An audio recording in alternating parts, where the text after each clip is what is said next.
SASDOவின் பிரதான செய்திகள். தலைப்புச் செய்திகள். ஸ்ரீதரன் மீது ஊழல் குற்றச்சாட்டு, அதிகாரப்பூர்வ விசாரணை ஆரம்பம். அரச ஊழியர்கள் மீது கடுமையான அடக்குமுறை.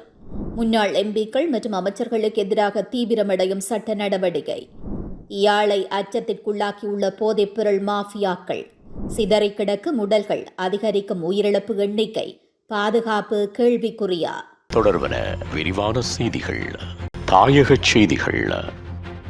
இலங்கை தமிழரசுக் கட்சியின் நாடாளுமன்ற உறுப்பினர் சிவஞானம் ஸ்ரீதரனுக்கு எதிராக கையூட்டல் மற்றும் ஊழல் விசாரணை ஆணைக்குழுவில் செய்யப்பட்டுள்ள முறைப்பாடு தொடர்பில் விசாரணைகள் ஆரம்பிக்கப்பட்டுள்ளன.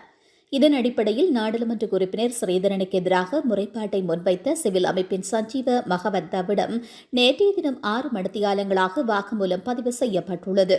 கையூட்டல் மற்றும் ஊழல் விசாரணை ஆணைக்குழு இதனை தெரிவித்துள்ளது. வருமானத்திற்கு அதிகமாக சொத்துக்களை சேர்த்துள்ளதாக கூறிய நாடாளுமன்ற உறுப்பினர் சிவஞானம் ஸ்ரீதரனுக்கு எதிராக கையூட்டல் மற்றும் ஊழல் விசாரணை ஆணைக்குழுவில் முறைப்பாடு செய்யப்பட்டுள்ளது. இதேவேளை தமக்கு எதிராக குற்றச்சாட்டுகளை மறுத்துள்ள நாடாளுமன்ற உறுப்பினர் ஸ்ரீதரன் விசாரணைகளை எதிர்கொள்ள தயார் என்றும் தெரிவித்துள்ளார். அரசு ஊழியர்கள் மீது கடுமையான அடக்குமுறையில் அரசாங்கம் ஈடுபட்டு வருவதாக நாடாளுமன்ற உறுப்பினர் நாமல் ராஜபக்ஷ குற்றம் சுமத்தியுள்ளார். இந்த காலகட்டம் சவாலானது என்று அவர் கூறியுள்ளார். கண்டியில் ஸ்ரீ தலதா மாளிகையில் வழிபாடு நடத்திய பின்னர் ஊடகங்களிடம் பேசுகையிலேயே அவர் இவ்வாறு கூறினார். இலங்கை போலீஸ் பிரிவு முற்றிலும் அரசியல் மயமாக்கப்பட்டுள்ளது. தேசிய பாதுகாப்பு பாதிக்கப்பட்டுள்ளது என்றும் அவர் கூறினார். அரசாங்கத்தால் விதிக்கப்பட்ட அதிக வரிச்சுமையால் பொதுமக்கள் சிரமங்களை எதிர்கொள்கின்றனர் என்றும் நாமல் ராஜபக்ஷ சுட்டிக்காட்டினார். நவம்பர் 21 நுவேகொடையில் நடைபெறும் எதிர்க்கட்சி பேரணியில் பங்கேற்க அநீதி இழைக்கப்பட்டதாக உணரும் அனைவரையும் கேட்டுக்கொள்வதாகவும் நாமல் ராஜபக்ஷ கூறினார். இது யாரையும் ராஜாவாக்கும் போராட்டமல்ல, மாறாக மக்கள் சார்பாக அரசாங்கம் தனது வாக்குறுதிகளை நிறைவேற்ற செய்யும் போராட்ட பேரணி என்றும் நாமல் ராஜபக்ஷ மேலும் தெரிவித்துள்ளார். அரகலிய போராட்டத்தின் போது வீடுகள் மற்றும் சொத்துக்கள் தீக்கிரையாக்கப்பட்டு சேதமாக்கப்பட்ட சம்பவம் தொடர்பாக 100 கோடிக்கும் அதிகமான இழப்பீடு பெற்றதாக கூறப்படும் 42 முன்னாள் எம்பிக்கள் மற்றும் அமைச்சர்களுக்கு எதிராக லஞ்ச ஒழிப்பு ஆணைக்குழு சட்ட நடவடிக்கை மேற்கொள்ள தயாராகியுள்ளது. பொதுமக்கள் நிதி மற்றும் பொதுச் சொத்துக்களை துஷ்பிரயோகம் செய்ததற்காக முன்னாள் எம்பிக்கள் மற்றும் அமைச்சர்கள் மீது சட்ட நடவடிக்கை எடுக்கப்படும் என்று லஞ்ச ஒழிப்பு ஆணைக்குழுவின் மூத்த அதிகாரி ஒருவர் தென்னிலங்கை ஊடகம் ஒன்றுக்கு கருத்து தெரிவித்துள்ளார். ஜனாதிபதி செயலகம் லஞ்ச ஒழிப்பு ஆணைக்குழுவிற்கு வழங்கிய முறைப்பாடுகளின் அடிப்படையில் இது தொடர்புடைய விசாரணைகள் நடத்தப்படும் என்றும் தெரிவிக்கப்பட்டுள்ளது. கடந்த அரசாங்கத்தின் முன்னாள் அமைச்சர்களான Nimal Lanza, Johnson Fernando, Indika Anuruddha, Milan Jayathilaka, Prasanna Ranaweera, Duminda Dissanayake, Kanaka Herath, Arundika Fernando, Prasanna Ranatunga, Ali Sabry, Rahim, Kokila Gunawardena, Sripala Gamlath, WD Weerasinghe, DP Herath, Ramesh Pathirana, Wimalaweera Dissanayake, Geetha Kumarasinghe, Sampath Athukorala, Jayantha Ketagoda, Wimal Weerawansa, Kapila Nuwan Athukorala, Seetha Arambepola, Sahan Pradeep, Janaka Bandara Tennakoon, Rohitha Abey Gunawardena, Ashok Priyantha, Chandima Weerakkody, Akila Ellawala, Channa Jayasumana, Priyankara Jayaratne, Janaka திசக்குட்டியராட்சி, சமன்பிரிய Herath, Shehan Semasinghe, Premanath C Tholawatta, Gunapala ரட்னசேகர, கெகலி ரம்பக்வெல, சாந்த பண்டார மற்றும் காலம் சென்று காமினி லோககே மற்றும் சரத் நிஷாந்த ஆகியோர் உள்ளடங்கலாக 42 பேர் தொடர்பாக தயாரிக்கப்பட்ட தனித்தனி விசாரணை கோப்புகள் லஞ்ச ஒழிப்பு ஆணைக்குழுவின் சட்டப்பிரிவுக்கு அனுப்பப்பட்டுள்ளன.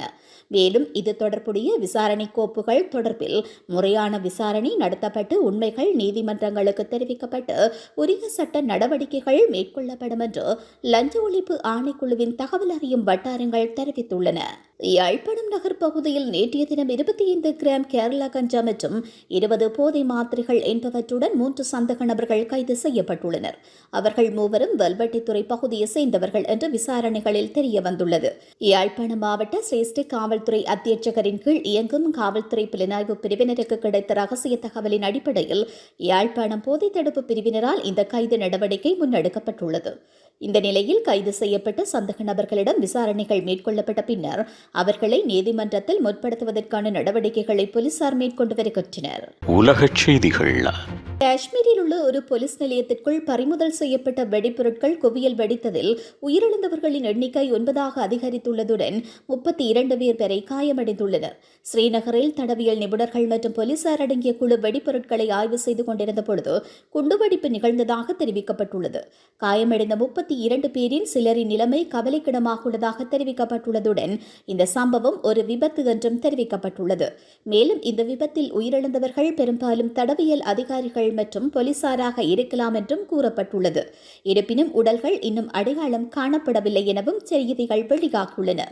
சில உடல்கள் முற்றிலுமாக எரிந்துள்ளதாகவும் குண்டுவெடிப்பின் தீவிரம் காரணமாக நிலையத்திலிருந்து 200 மீட்டர் தொலைவில் உள்ள பகுதிகளில் இருந்து சில உடல் பாகங்கள் மீட்கப்பட்டதாகவும் போலீஸ் வட்டாரத்தை மேற்கோள் காட்டி செய்தி நிறுவனம் ஒன்று தெரிவித்துள்ளது. திங்களன்று டெல்லியில் நடந்த பயங்கர கார் குண்டுவெடிப்பில் நகரின் வரலாற்று சிறப்புமிக்க செங்கோட்டை அருகே குறைந்தது 8 பேர் கொல்லப்பட்ட சம்பவத்திற்கு சில நாட்களுக்கு பிறகு இந்த குண்டுவெடிப்பு நிகழ்ந்துள்ளது. இந்திய அதிகாரிகள் டெல்லி சம்பவத்தை தேச விரோத சக்திகளால் நடத்தப்பட்ட கொடூரமான பயங்கரவாத சம்பவம் என்று சுட்டிக்காட்டியிருந்தமையும் சுட்டிக்காட்டத்தக்கது. மீண்டும் தலைப்புச் செய்திகள். ஸ்ரீதரன் மீது ஊழல் குற்றச்சாட்டு, அதிகாரப்பூர்வ விசாரணை ஆரம்பம். அரச ஊழியர்கள் மீது கடுமையான அடக்குமுறை. முன்னாள் எம்பிக்கள் மற்றும் அமைச்சர்களுக்கு எதிராக தீவிரமடையும் சட்ட நடவடிக்கை. யாழை அச்சத்திற்குள்ளாக்கியுள்ள போதைப்பொருள் மாஃபியாக்கள். சிதறி கிடக்கும் உடல்கள், அதிகரிக்கும் உயிரிழப்பு எண்ணிக்கை. பாதுகாப்பு கேள்விக்குறியா?